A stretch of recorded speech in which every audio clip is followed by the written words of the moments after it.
Welcome back to my YouTube channel. I am your host cum दोस्त चेष्टा कपूर। तो friends, आज इस वीडियो में हम कवर करेंगे इंडियन इकोनॉमी का चैप्टर नंबर 1। फ्रेंड्स, आज इस वीडियो में हम इस चैप्टर को ख़त्म कर देंगे, समाप्त कर देंगे। तो फ्रेंड्स, इस वीडियो को एंड तक ज़रूर देखिएगा। और अगर आपने इससे पहले वाले पार्ट्स नहीं देखे हैं तो डिस्क्रिप्शन बॉक्स में लिंक गिवन है, फटाफट से जाकर उनको देख के आइए, अपने सारे कंसेप्ट्स क्लियर कीजिए और फिर इस वीडियो को देखकर इस चैप्टर को पूरी तरह से ख़त्म कर दीजिए। तो friends, let's start our today's video. और आज का हमारा टॉपिक है इंफ्रास्ट्रक्चर, यानी इंडियन इकोनॉमी के मतलब इंडिपेंडेंस के टाइम पर इंडिया का इंफ्रास्ट्रक्चर जो था वो कैसा था। तो सबसे पहले हम जानते हैं कि इंफ्रास्ट्रक्चर होता क्या है। It refers to the elements of economic and social change which serve as a foundation for growth and development of a country। यानी कि कंट्री में वो इकोनॉमिक यानी कि आपको पता है पैसे से रिलेटेड, और सोशल यानी कि सामाजिक रूप से या इकोनॉमिक रूप से पैसों से रिलेटेड कोई भी ऐसा चेंज आए जिससे कंट्री का ग्रोथ और डेवलपमेंट हो। यानी ऐसा कोई भी चेंज जिससे हमारी कंट्री में डेवलपमेंट हो रहा है, उसका जीडीपी इंक्रीज़ हो रहा है, कंट्री का पर कैपिटा इनकम इंक्रीज़ हो रहा है। हम पढ़ चुके हैं इन सभी के इंक्रीज़ से हमारे देश में डेवलपमेंट आता है। तो ऐसी कोई भी चीज़, ऐसा कोई भी चेंज जिससे हमारी कंट्री में ग्रोथ या डेवलपमेंट हो रहा है, that is known as infrastructure. और इसके कुछ एलिमेंट्स हैं, मतलब कि उस टाइम पे वो कौन कौन से चेंजेस आए थे जिससे इंफ्रास्ट्रक्चर हमारा डेवलप हुआ था। आप सबको पता है, अंग्रेज़ों ने हमारी कंट्री में रेलवेज स्टार्ट किए थे, ठीक है। उसके बाद उन्होंने पोर्ट्स बनाए थे, उन्होंने टेलीग्राफ का सिस्टम स्टार्ट किया था और उन्होंने कई जगहों पे रोड्स भी बनाए थे। तो ये सब क्या थे? ये सब ऐसे चेंजेस थे जिनसे हमारी कंट्री का डेवलपमेंट हुआ। क्योंकि रेलवेज आया तो देखो, रेलवे के कंस्ट्रक्शन के लिए एम्प्लॉयमेंट आई, फिर उसको चलाने के लिए ट्रेनिंग दी गई लोगों को, एम्प्लॉयमेंट वहाँ भी इंक्रीज़ हुआ, उसके मेंटेनेंस के लिए लोगों को रखा गया। हाँ, तो इन सब चीज़ों से एम्प्लॉयमेंट क्रिएट होता है और इससे फिर लोग अगर आने जाने लगेंगे। खैर, अंग्रेज़ों का ऐसा कोई मोटिव नहीं था, बट इससे जो चेंजेस हुए उससे हमारी कंट्री का जो इंफ्रास्ट्रक्चर था वो बहुत अच्छे से डेवलप हुआ। तो सबसे पहला क्या था चेंज? रेलवे। अब रेलवेज सबको पता है क्या होता है, और ये कब आया था इंडिया में? 1850 में इंट्रोड्यूस किया था अंग्रेज़ों ने। इंडिया वालों ने रेलवे स्टार्ट नहीं किया था, इंडिया में ब्रिटिशर्स ने रेलवेज़ को स्टार्ट किया था। Developed to transport finished goods. अब देखिए, उनका डेवलपमेंट से कोई ताल्लुक़ नहीं था, उनका कोई मोटिव नहीं था कि हमें देश में डेवलपमेंट करना है, वो तो बल्कि हम पे राज कर रहे थे। तो उनका मेन मोटिव क्या था कि वो फिनिश्ड गुड्स को ट्रांसपोर्ट करना चाहते थे। यानी कि अब इंडिया एक इतनी बड़ी कंट्री है, इंडिया का जोग्राफिकल एरिया जो है वो बहुत बड़ा था।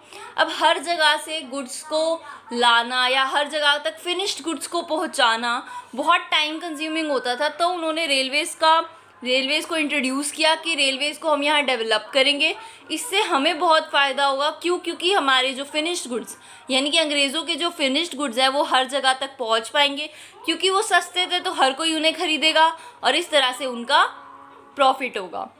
Aimed at widening the size of market for British products. अभी मैंने बताया उनका एम क्या था। उनका एम कोई डेवलपमेंट नहीं था कंट्री में, उनका मेन एम था कि ब्रिटिशर्स की जो मार्केट है वो बढ़ जाए, वो फैल जाए, भारत के कोने कोने में ब्रिटिशर्स का सामान पहुंच सके। इसीलिए उन्होंने रेलवेज़ का डेवलपमेंट किया। I hope this point is clear. Next is ports. Ports होते हैं बंदरगाह, यानी कि वाटरवेज जहाँ से जाता है। बंदरगाह यानी कि किनारे पे जहाँ पे बोट्स के थ्रू, शिप्स के थ्रू सामान का लेन देन होता था, दैट इज़ पोर्ट, जहाँ पे ये बनते थे, जहाँ पे ये सब होता था। So developed to handle export import. अब इंडिया की कोस्ट लाइन बहुत बड़ी है, यानी कि इंडिया की बाउंड्री जो वाटर से कनेक्टेड है वो भी बहुत बड़ी है। तो उन्होंने पोर्ट्स का डेवलपमेंट किया, बंदरगाह बनाए ताकि वो एक्सपोर्ट इम्पोर्ट वाटर के थ्रू भी कर सके। वाटरवेज के थ्रू वो अदर मतलब अपनी कंट्री से सामान मंगा सके, वहाँ सामान ईजीली भेज सके, क्योंकि वाटरवेज एक चीप सोर्स होता है ट्रांसपोर्ट का। तो इसको डेवलप करने से उनको एक्सपोर्ट इंपोर्ट में काफ़ी फ़ायदा होगा और जिससे उनकी मार्केट बढ़ेगी। सो development of inland waterways proved uneconomical. अब देखिए उन्होंने किया किस लिए था कि उनको बहुत फ़ायदा हो, लेकिन ऐसा मतलब ज़रूरी नहीं है कि जैसा वो सोचे या जैसा कोई भी सोचे हमेशा प्लानिंग जो है वो एग्जीक्यूशन के इक्वल नहीं हो सकती, दोनों चीज़ें एग्जैक्ट सेम नहीं हो सकती। तो यहाँ उसका एक एग्जाम्पल है कि उन्होंने एक इनलैंड वाटरवेज बनाया था, वो अनइकोनॉमिकल यानी कि उससे उन्हें कोई प्रॉफिट नहीं हुआ। अनइकोनॉमिकल का मतलब होता है जिससे उन्हें कोई प्रॉफिट नहीं हुआ, सो वो अनइकोनॉमिकल रहा, उस वाटरवेज से इनको कोई फ़ायदा नहीं हुआ।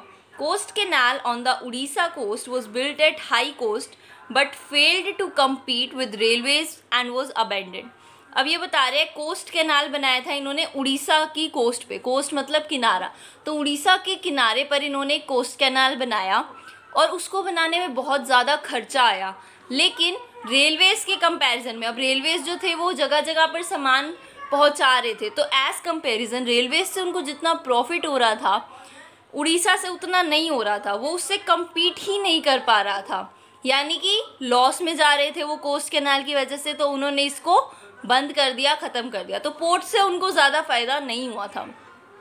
नेक्स्ट उन्होंने क्या चेंज किया, पोस्ट एंड टेलीग्राफ्स। अब पोस्ट एंड टेलीग्राफ्स का मतलब आप सबको पता है, लेटर्स भेजना एक दूसरे को स्टार्ट कर दिया था। So developed to enhance administrative efficiency, तो उन्होंने अपनी एडमिनिस्ट्रेशन को एफिशिएंट बनाने के लिए, अच्छा बनाने के लिए, प्रॉपर रनिंग के लिए इसे डेवलप किया। And served the purpose of maintaining law and order, ताकि हर जगह पे वो लोग लॉ एंड ऑर्डर बनाए रख सके। अब लॉ एंड ऑर्डर कौन सा, कि उन्होंने कानून बनाए हुए थे, उनको ध्यान रखना होता था कि कहीं भी कोई विद्रोह ना हो।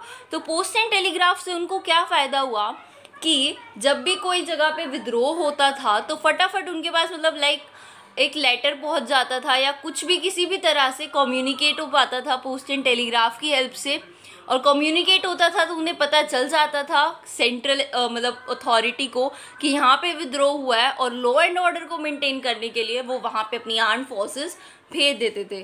तो ये उनका मेन पर्पस था कि हर जगह पे कोई विद्रोह ना हो, हर चीज़ शांति से जैसी चल रही है वैसी ही चलती रहे।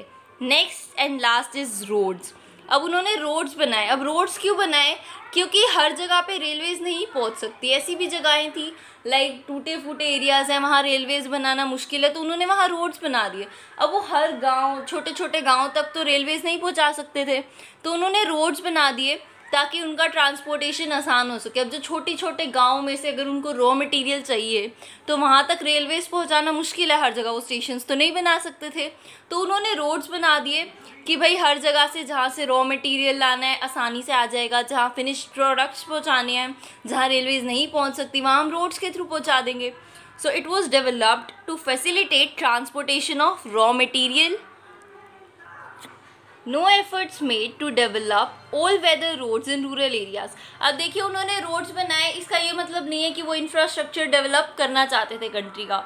उन्होंने सिर्फ वहाँ रोड्स बनाए जहाँ पे उनको रॉ मटेरियल लाना आसान था, जहाँ से उनको रॉ मटेरियल अच्छा मिल रहा था, तो उन्होंने कोई एफर्ट्स नहीं लगाए, कोई मेहनत नहीं की थी वहाँ पे रूरल एरियाज़ में रोड्स बनाने के लिए, ऐसे रोड्स जो बिल्कुल पक्के हों, जहाँ पे मतलब हर सीज़न में कोई दिक्कत ना आए। तो उन्होंने ऐसा कोई काम नहीं किया था जिससे इंफ्रास्ट्रक्चर डेवलप हो, मतलब हो गया गलती से उनसे, हमारा इंफ्रास्ट्रक्चर जो था वो डेवलप हो गया, उनका कोई मेन मोटिव नहीं था ये। As a result, people living in rural areas suffered due to natural calamities। अब जो रूरल एरियाज़ में लोग रहते थे, अब वहाँ कच्ची सड़कें हैं, सड़कें तो बनी नहीं भी, तो आना जाना मुश्किल है। अब कोई नेचुरल कैलामिटी आ गई तो उन्हें इस चीज़ की वजह से काफ़ी सफ़र करना पड़ता था। Some infrastructure development took place but only to facilitate colonial exploitation of Indian economy for growth and development of British economy। अब ये यही बात बता रहा है जो मैं आपको चारों पॉइंट्स में बार बार बता रही हूँ कि कुछ इंफ्रास्ट्रक्चर डेवलप हुआ, लेकिन किस लिए किया गया था, वो कॉलोनियल एक्सप्लॉयटेशन को बढ़ावा देने के लिए। ब्रिटिश सरकार, अंग्रेजी शासन को उन्होंने अपने डेवलपमेंट के लिए हमारा इंफ्रास्ट्रक्चर जो था वो डेवलप किया था, बट गलती से इस वजह से हमारा इंफ्रास्ट्रक्चर जो था वो भी डेवलप हो गया। अब positive impacts of British rule in India. अब ब्रिटिश रूल जो था उसके बहुत ज़्यादा बैड इफ़ेक्ट्स थे, हमें बहुत सफ़र करना पड़ा, ये सबको पता है।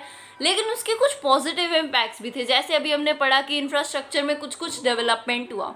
तो इसके साथ साथ और भी कई ज़्यादा इम्पैक्ट्स थे जो हम देखते हैं। चलिए आइए। First is commercial outlook of the farmers. Farmers ने कमर्शियल आउटलुक का मतलब होता है कि एक बिजनेस की तरीके से देखना, जिस चीज़ से आप पैसा कमा सकते हो उस नज़रिए से देखना। So commercial outlook of the farmers मतलब कि उन्होंने फार्मिंग को, किसानों ने खेती को as a source of income देखना शुरू कर दिया, जिस चीज़ से वो लोग पैसा कमा सके। Commercialisation exposed farmers to uncertainties of the market, it changed their outlook. अब कमर्शियलाइजेशन हुआ, हम सब ने पढ़ा था कि जब कमर्शियलाइजेशन हुआ तो अब वो लोग अपने सब्सिस्टेंस के लिए तो नहीं उगा पाते थे, वो वीट नहीं उगाते थे, वो इंडिगो उगाते थे। इंडिगो खाया तो जा नहीं सकता, इंडिगो उन्हें बेचना होता था। और अगर वो इंडिगो बेचेंगे, अगर बाय चांस कभी कम हो गई फसल, उनको प्रॉफिट कम हुआ, उनके पास पैसा कम बच गया, तो उससे क्या होता था, अब उन्हें मार्केट जाके और सामान भी खरीदना है, तो वो एक्सपोज हो चुके थे, उन्हें मार्केट के उतार चढ़ाव में सफ़र करना पड़ रहा था, उन्हें बहुत ज़्यादा दिक्कतें आ रही थी। तो इस वजह से उन्होंने अपना आउटलुक ही चेंज कर दिया। उनको पता चल गया कि अब हम सिर्फ सब्सिस्टेंस के लिए अगर हम खेती करेंगे तो उससे हमारा गुजारा नहीं चल पाएगा, हम जी नहीं पाएंगे ढंग से। तो इसीलिए उन्होंने एज ए कमर्शियल देखना शुरू कर दिया कि हम इसको as a source of income देखेंगे, हम इससे पैसा कमाएंगे। तो ये एक पॉजिटिव इम्पैक्ट था। Next, new opportunities of employment. अब एम्प्लॉयमेंट क्रिएट हुआ कैसे? रेलवेज, रोडवेज, अब इन सब को बनाने के लिए लोग तो चाहिए, लोग चाहिए तो एम्प्लॉयमेंट बढ़ेगा। Spread of railways and roadways opened up new opportunities of social and economic change, यही मैंने अभी आपको बताया। Control of famines. अब फेमाइंस का मतलब क्या होता है? फेमाइंस का मतलब होता है कहीं भी सूखा पड़ जाना। सूखा पड़ना यानी कि फेमाइंस, ड्रॉट की वजह से या फ्लड मतलब बाढ़ की वजह से, या किसी टाइम खेती कम हुई, किसी भी वजह से अगर कोई सूखा पड़ गया, दैट इज़ फेमाइन। अब उन पे कंट्रोल आ गया कैसे? Rapid means of transport facilitated rapid movement of food grain to the famine affected areas, accordingly famines were controlled. अब जब हमारे पास रेलवेज़ हैं, रोडवेज़ हैं, तो हमारे पास ट्रांसपोर्टेशन फैसिलिटीज़ हैं, हम इजीली एक जगह से दूसरी जगह तक अनाज पहुंचा सकते हैं, पानी पहुंचा सकते हैं, और कई दवाइयाँ, खाने की चीज़ें, हेल्पर्स, बहुत सारी चीज़ें पहुंचा सकते हैं। और इसी वजह से फेमाइंस जो थे वो आसानी से अब कंट्रोल हो जाते थे। Next is monetary system of exchange. अब जो अंग्रेज़ों से पहले क्या चलता था, मुनाकी थी, हर जगह का एक अलग राजा था, और हर जगह का जो अलग राजा था उसकी एक अलग मोहर होती थी, उसका एक अलग सिक्का चलता था, मतलब उनके हर राज्य के अलग अलग कॉइन्स होते थे। तो अंग्रेज़ों ने एक प्रॉपर मॉनेटरी सिस्टम लाया एक्सचेंज का, यानी कि मनी सिस्टम। उन्होंने एक प्रॉपर करेंसी दी इंडिया को। और आगे पढ़ते हैं, transition from barter to monetary system of exchange. पहले हम बार्टर सिस्टम पढ़ते थे, नेक्स्ट हम मॉनेटरी सिस्टम पे आगे। बार्टर सिस्टम क्या होता है? यानी कि चीज़ों का आदान प्रदान। पहले कई जगहों पे बार्टर सिस्टम भी होता था, मतलब मनी से पहले तो बार्टर सिस्टम ही होता था हर जगह पर, यानी कि आप एक चीज़ के बदले दूसरी चीज़, किसी को वीट चाहिए और दूसरे पर्सन को राइस चाहिए, और राइस वाले के पास वीट है, वीट वाले के पास राइस है, तो वो दोनों अपना वीट और राइस एक्सचेंज कर लेंगे अपनी ज़रूरतों को पूरा करने के लिए। That is barter system of exchange.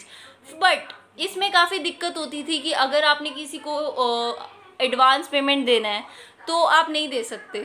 आपने अगर एक कार खरीदनी है, किसी के पास कार है, तो आप उसको कार के बदले क्या दोगे? कुछ नहीं, मतलब आप उसको घोड़े नहीं दे सकते कि 8 घोड़े ले ले और मेरी कोई गाड़ी दे दे, या 10 भैंस ले ले मेरे कोई गाड़ी दे दे। तो दिस इज़ नॉट पॉसिबल, एक क्लियर वैल्यूएशन नहीं हो पाता था। तो इसीलिए मॉनेटरी सिस्टम को लागू किया गया, और हमारे पास एक प्रॉपर करेंसी आ गई जो पूरे इंडिया में चलती है। Its growth facilitated division of labour, specialisation and large scale production. तो इसकी वजह से अब देखो, अगर किसी ने कार खरीदनी होती थी मॉनेटरी सिस्टम के बाद, तो वो पैसे दे के ईजिली खरीद सकता था। किसी को लेबर चाहिए, अब उसने लेबर हायर करना है, अब लेबर को पेमेंट तो बाद में देते होते हैं। अब बार्टर सिस्टम में आप क्या कहते हो उसको कि भाई तू मेरे पास यहाँ 10 दिन ये काम कर दे, मैं बदले में तेरे को 2 भैंस दे दूँगा। तो ऐसे दिक्कत होती है ना कि आपका लेबर को भैंस नहीं चाहिए तो वो आपका काम ही नहीं करेगा। लेकिन अब उन्होंने पैसा मॉनेटरी सिस्टम के बाद आप लेबर हायर कर सकते थे और उसके बदले आप उसको पैसे दे सकते थे। अब वो पैसे कैसे भी यूज़ कर सकता था, तो ये एक पॉजिटिव इम्पैक्ट था। Next is efficient system of administration. अब उनकी वजह से हमारे पास एक एफिशिएंट सिस्टम ऑफ एडमिनिस्ट्रेशन आया। कैसे? The British government left a legacy of an efficient system of administration. This served as a ready reference for our politicians and planners. अब India को अंग्रेज़ों से पहले नहीं पता था कि एक प्रॉपर डेमोक्रेसी क्या होती है, एडमिनिस्ट्रेशन सिस्टम क्या होता है, हर चीज़ का एक रिकॉर्ड रखा जाता है कंट्री में, उसका डेवलपमेंट ओवरऑल कैसे करना है। बट ब्रिटिशर्स हमें ये सब सिखा कर गए थे। उन्होंने हमें बताया कि कैसे पॉलिटिक्स की जाती है, कैसे प्लानिंग की जाती है, कैसे एक कंट्री को मतलब कंट्री पे रूल किया जाता है, कैसे एडमिनिस्ट्रेशन को अच्छा रखा जाता है। तो उनसे हमें काफ़ी कुछ सीखने को मिला। So it was a positive impact जो ब्रिटिशर्स के रूल का था इंडिया पे। Next and last point of the chapter is impact of railways in India. हमने अभी पढ़ा कि रेलवेज इंट्रोड्यूस किया इंडिया में ब्रिटिशर्स ने। अब उसके इम्पैक्ट्स क्या थे? सबसे पहले पॉजिटिव इम्पैक्ट्स क्या थे? Facilitated expansion of domestic market. हमारा जो डोमेस्टिक मार्केट था वो फैल गया। क्यों? क्योंकि सामान जगह जगह पर पहुंचाया जा सकता था easily. Facilitated commercialisation of agriculture. अब कमर्शलाइजेशन ऑफ एग्रीकल्चर में उसने काफ़ी हेल्प किया। क्यों? क्योंकि अब आप फूड ग्रेन्स को, एक किसान जो है वो अपनी फसल को ज़रूरी नहीं है एक ही जगह पे बेचे, वो उसको कहीं और जाके भी बेच सकता था। फैसिलिटेटेड ट्रैवलिंग तो ये सबको ही पता है, आप एक जगह से दूसरी जगह जा सकते थे, तो आप इजीली ट्रैवल कर सकते थे। And faster movement of food grain helped control the spread of famines. और फास्टर मूवमेंट की वजह से फेमाइंस पे हमने कंट्रोल कर लिया था। Next negative. अब इसके कुछ जिसके पॉजिटिव इम्पैक्ट्स होते हैं उसके नेगेटिव भी होते हैं। तो नेगेटिव इम्पैक्ट्स क्या थे? Contributed to colonial exploitation of the Indian economy. इससे क्या हुआ? कॉलोनियल्स ने, मतलब कॉलोनियल यहाँ पे मतलब है ब्रिटिश गवर्नमेंट, तो ब्रिटिश गवर्नमेंट ने हमें एक्सप्लॉइट किया। क्यों? क्योंकि उन्होंने तो अपना मार्केट का साइज़ एक्सपेंड कर दिया, इंडियंस के जो मार्केट थी उसको बिल्कुल ख़त्म कर दिया। सो ये एक नेगेटिव इम्पैक्ट था। Next, imported goods could be easily transported to the interiors of the country for sale। अब जो चीज़ें उन्होंने अपनी कंट्री से यहाँ इम्पोर्ट की थी, फिनिश्ड गुड्स जो वो ब्रिटेन से यहाँ लेकर आए थे, वो देश के कोने कोने तक अपना सामान बेच सकते थे। Helped to spread domestic market for the British products. देखिए ये तीनों पॉइंट्स घुमा फिरा के एक ही बात कह रहे कि रेलवेज ने क्या किया, इंडिया की डोमेस्टिक मार्केट ख़त्म कर दी और ब्रिटिशर्स की मार्केट का साइज़ इंक्रीज़ कर दिया। ब्रिटिशर्स का सामान हर जगह पहुंचता था, वो हर जगह बिकता था और उनका मार्केट इंक्रीज़ होता गया और वो प्रॉफिट कमाते गए। तो फ्रेंड्स, यहाँ पे हमारा ये चैप्टर फाइनली कंप्लीट होता है। तो अगर आपको मेरी ये वीडियो अच्छी लगी हो then please hit the like button and for more videos do subscribe to my YouTube channel. Thanks for watching this video guys. See you in my next video.